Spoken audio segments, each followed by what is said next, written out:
जय श्री हरि, जय सदाशिव। श्रावण मास महात्म्य कथा श्रृंखला, चौथा अध्याय। भगवान सदाशिव ने श्री सनत कुमार जी से कहा, हे ब्रह्मपुत्र, अब मैं तुम्हें धारण पारण व्रत के संबंध में बतलाऊंगा। सुनो।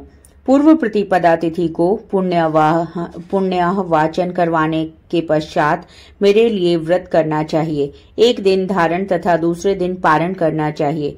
धारण में उपवास और पारण में भोजन विहित है।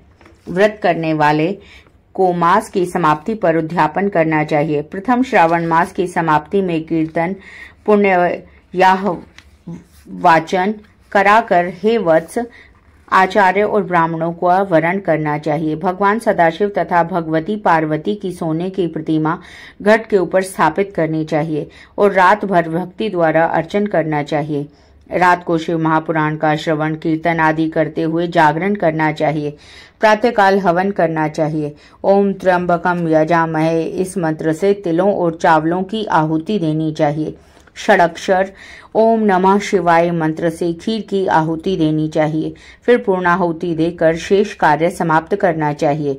ब्रह्म भोज करवाकर आचार्य का पूजन करना चाहिए। हे योगीश, इस प्रकार व्रत करने से मनुष्य ब्रह्म हत्या आदि पापों से मुक्त हो जाता है। इसमें रत्ती भर भी संदेह की गुंजाइश नहीं है। अतएव श्रेष्ठ श्रावण मास का व्रत करना चाहिए। हे महाभागा, अब तुम श्रावण मास में उपवास की विधि सुनो। हे ब्रह्मपुत्र, स्त्री अथवा पुरुष को इस व्रत के लिए संयतात्मा एवं जितेंद्रिय होकर प्रतिपदा तिथि को प्रातःकाल इस व्रत का संकल्प करना चाहिए।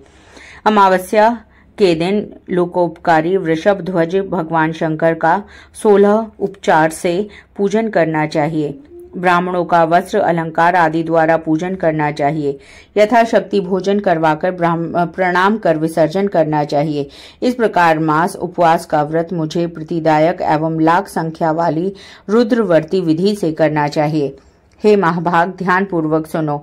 यह विधि जो कि मैं तुमसे कहने जा रहा हूँ संपूर्ण सिद्धियों को देने वाली है। सादा रुई से 11 बत्तियां बनावें। मुझे प्रीति से यह बत्तियां रुद्रवती के नाम से कही जाती हैं। श्रावण मास के प्रथम दिन इस विधि से संकल्प करें। श्रावण मास में देवों के देव महादेव हैं। मैं भक्ति से उन गौरीश की 1,00,000 बत्तियों से आरती करूंगा। यह संकल्प करने के पश्चात 1000 बत्ती द्वारा प्रतिदिन पूजन करना चाहिए। समाप्ति पर 71,000 बत्ती से आरती करनी चाहिए या प्रतिदिन 3,000 बत्तियों द्वारा आरती करनी चाहिए। अंतिम दिन 13,000 बत्तियों द्वारा आरती करनी चाहिए या एक ही दिन में 1,00,000 रुद्रवती को प्रज्वलित करना चाहिए। यह बत्तियां मुझे अत्यधिक प्रिय हैं। इनको शुद्ध घृत से सिंचित करना चाहिए। संसार के स्वामी भगवान सदाशिव का पूजन करके कथा सुननी चाहिए। श्री सनत कुमार ने भगवान श्री सदाशिव से कहा, हे ईश्वर, अब आप यह बतलाने की कृपा करें कि इस व्रत का प्रभाव क्या है, इस व्रत को किसने किया है और इस व्रत के उद्यापन की विधि क्या है। भगवान सदाशिव बोले, ब्रह्मा के पुत्र, अब मैं तुम्हारे सम्मुख इस व्रत को कहूंगा। ध्यान पूर्वक सुनो। यह व्रत सब व्रतों में श्रेष्ठ तथा महान पुण्य प्रदान करने वाला है, साथ ही संपूर्ण पाप ताप को हरने वाला है। इससे प्रीति और सौभाग्य की प्राप्ति होती है। पुत्र पौत्र तथा समृद्धि को देने वाला यह व्रत भगवान श्री सदाशिव को अत्यंत प्रिय है। इससे उत्तम शिवलोक की प्राप्ति होती है। सत्य तो यह है कि तीनों लोकों में रुद्रवर्ती जैसा दूसरा कोई व्रत नहीं है। इसके संबंध में अब मैं एक पुरातन कथा कहूंगा। शिप्रा नदी के सुंदर तट पर रमणीय उज्जैनी नाम की एक पुरी है। उस नगर में सुगंधा नामक एक अत्यंत सुंदर वैश्या रहती थी। उस वैश्या ने संसार में अपने सूरत का अति दुस्सह 100 मोहर मूल्य की प्रतिज्ञा की। उसने युवा पुरुषों और ब्राह्मण कुमारों का धर्म भ्रष्ट किया। बार बार बहुत से राजाओं तथा राजकुमारों को बिगाड़ा। उनके भूषण आदि छीन कर उनकी बुरी तरह से अपमानित करके अपने घर से निकाल दिया।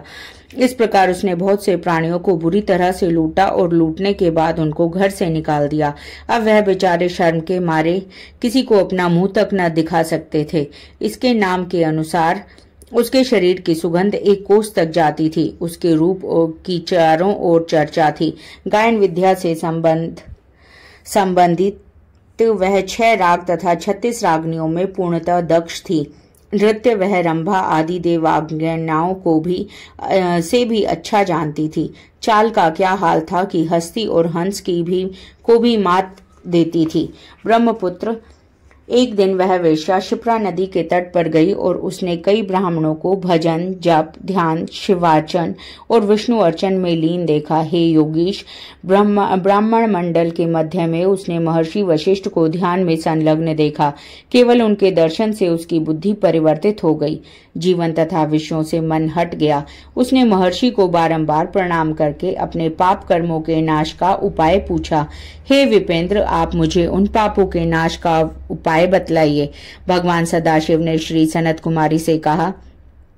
महर्षि वशिष्ठ ने उस वेश्या की बात सुनकर उससे कहा, तुम मेरी बात ध्यान पूर्वक सुनो। मैं अब तुम्हारे सन्मुख उस उपाय को कहूंगा जिससे कि तुम्हारे समस्त पापों का नाश हो सकता है। हे भद्रे, तुम त्रैलोक्य प्रसिद्ध वाराणसी में जाकर दुर्लभ रुद्रवर्ती नामक व्रत करो। यह व्रत महान पुण्य देने वाला तथा शिव की भक्ति में मन को लगाने वाला है। हे भद्रे, इस व्रत के करने से ही तुम्हारी उत्तम गति हो सकती है। भगवान सदाशिव ने श्री सनत कुमार से कहा। महर्षि वशिष्ठ के वचन सुनकर सुगंधा अपना खजाना, नौकर चाकर, मित्रों को लेकर काशीपुरी में पहुंची। उसने महर्षि के आदेशानुसार व्रत को किया। बस फिर क्या था, वह वेश्या पंच भौतिक शरीर को त्याग कर भगवान शंकर के शरीर में लय हो गई। जो स्त्री इस व्रत को करती है, वह जिस वस्तु की भी इच्छा करती है, वह उसे अश्वमेघ प्राप्त होती है। हे सनत कुमार, अब तुम माणिकवर्तियों का महात्म्य सुनो। माणिकवर्तियों का व्रत करने से स्त्री मेरे अर्धासन की भागीदार होती है। वह स्त्री महाप्रलय के अंत तक मेरी प्रिया होकर निवास करती है। अब हे मुने, मैं उस व्रत पूर्ति के लिए उसकी व्रतोध्यापन विधि बतलाऊंगा। मनुष्यों को चाहिए कि पार्वती सहित भगवान सदाशिव की प्रतिमा को स्थापित करे। भगवान सदाशिव की प्रतिमा सोने की तथा नंदी की प्रतिमा चांदी की होनी चाहिए। यथाविधि पूजन करके रात्रि में जागना चाहिए। प्रातःकाल नदी में स्नान करना चाहिए। भक्ति द्वारा आचार्य का वरण करना चाहिए। 11 ब्राह्मणों द्वारा घी, पायस और बिल हवन कराना चाहिए अथवा रुद्र सूक्ति, रुद्र गायत्री तथा मूल मंत्र द्वारा हवन करना चाहिए। पूर्णाहुति कर आचार्य आदि की पूजा करके 11 सपत्नीक श्रेष्ठ ब्राह्मणों को भोजन करवाना चाहिए।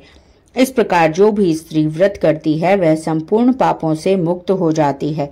यथाविधि कथा सुनकर स्थापित सामग्री, घट, प्रतिमा आदि आचार्य को समर्पित करना चाहिए। जो ऐसा करता है उसे 1000 अश्वमेघ यज्ञ के फल की प्राप्ति होती है। जय शिव शंभु, जय श्री हरि।